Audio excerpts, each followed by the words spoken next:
Favoritism and drama caused chaos to Katseye's survival show. Manon's entry was a cherry on top to fuel the already raging fire. Yes, you heard that right. So 120,000 girls, mostly minors, apply for a survival show, with only 6 to make it to the final round. Yet a casting director handpicks and selects a random girl he found from Switzerland and adds her to the band. What in the pretty privilege and injustice is that? Before we begin, if you haven't subscribed to my channel, hit the like, subscribe, and bell icon to never miss any updates. Since I don't want to brainwash any of you, I'll take you through some facts and figures about this survival show. Katseye is a brand new 6-member girl group based in Los Angeles, California. Posed as a global girl group, the band was born when Hybe and Geffen Records decided to collaborate and create a group through a reality show, Dreamacademy. Hybe and Geffen Records launched their joint venture, Hybe x Geffen Records, in November 2021, inviting contestants from around the world to apply for a girl group. 20 contestants were chosen to compete in the survival show out of over 120,000 applications. A series of missions were used to choose the girl group's 6 members, now known to be Sophia, Lara, Daniela, Yunche, Megan, and Manon. The band debuted in June 2024, and their single Touch acted as their commercial breakthrough. So our group name Katseye is actually inspired by the gemstone Katseye, and depending on the viewer's perspective, you can see a different view of the gemstone. You see different colors. Now everything seemed okay until Netflix dropped the documentary series Popstar Academy, Katseye, focusing on a year-long process of forming a unique girl group. The show portrays the journey to global fame with unprecedented access in a compelling manner. You start watching the show and realize that nothing makes sense at all. And logic and reasoning have left this shit show. Pardon my language, but it is what it is. Let's start chronologically on what went wrong with the show. So I understand that we need a bit of drama to garner public attention for any show or series. But who in the devil's name causes such evil drama to stir up not only the viewers' minds, but also the members and other contestants? It's none other than the show's directors and producers, and they even confirmed this themselves in the documentary Blows Your Mind, right?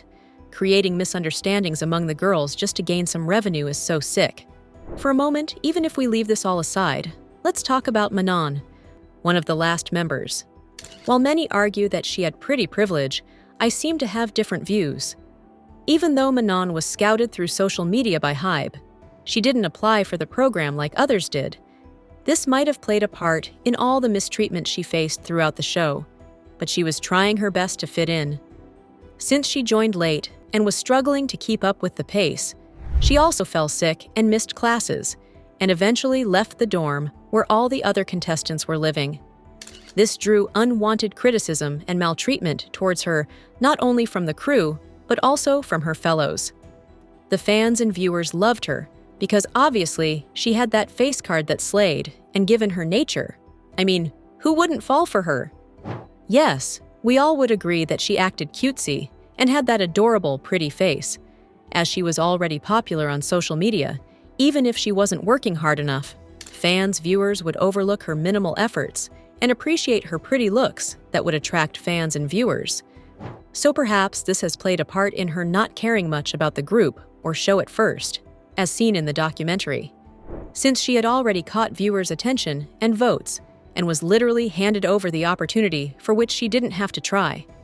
It does say a lot about her. But is that all there is? My gosh! This drama is never ending. Well, Manon and the other contestants held a group meeting to deal with their differences in work ethic and perceived favoritism. That was essentially a result of the show's high-pressure environment. This meeting was more a series of frustrations that were voiced towards Manon. During this meeting, one of the contestants accused Manon of not being fully committed, violating curfew timings, and being late to the practices.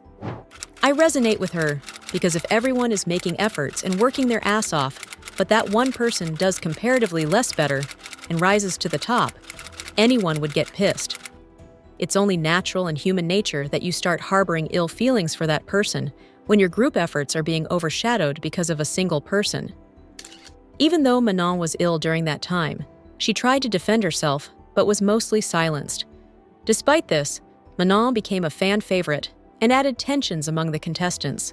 In a private chat with Dr. Wetter, the program's psychologist, she expressed her frustration that Manon was receiving a lot of attention even though she missed team practices. Adela stated that she felt as if the support for Manon was based solely on her looks rather than her contributions to the team.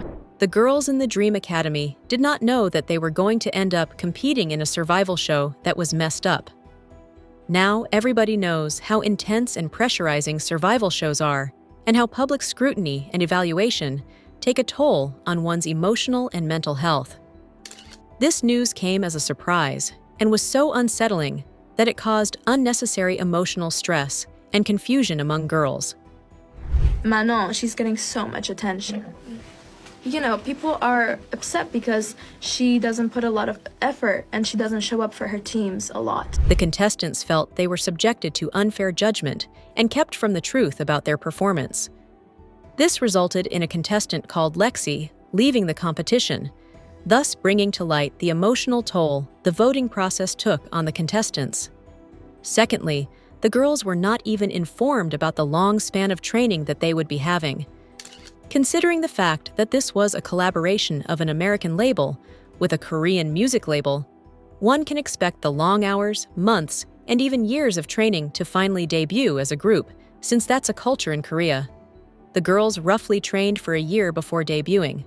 This approach was widely criticized by fans and critics, who argued that it prioritized entertainment value over legitimacy with its manipulation tactics.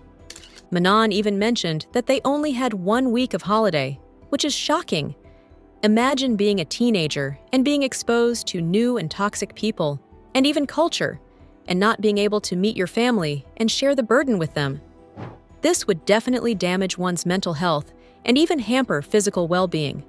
The whole aura of a once happy and carefree person could flip to a sad and depressing person in such a work environment.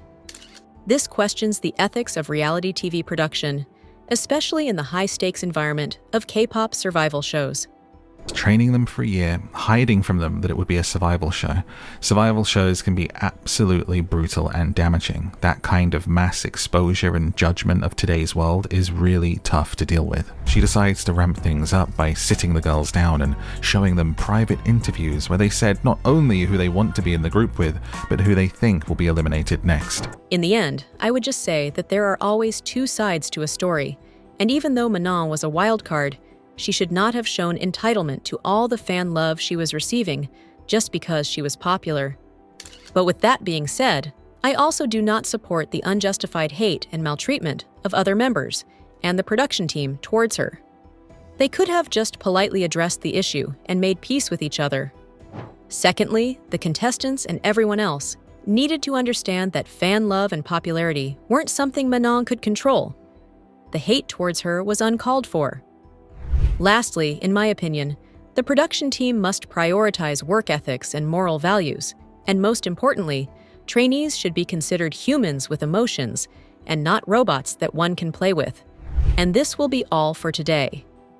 See you in the next video, and don't forget to subscribe to enter the Katseye Club.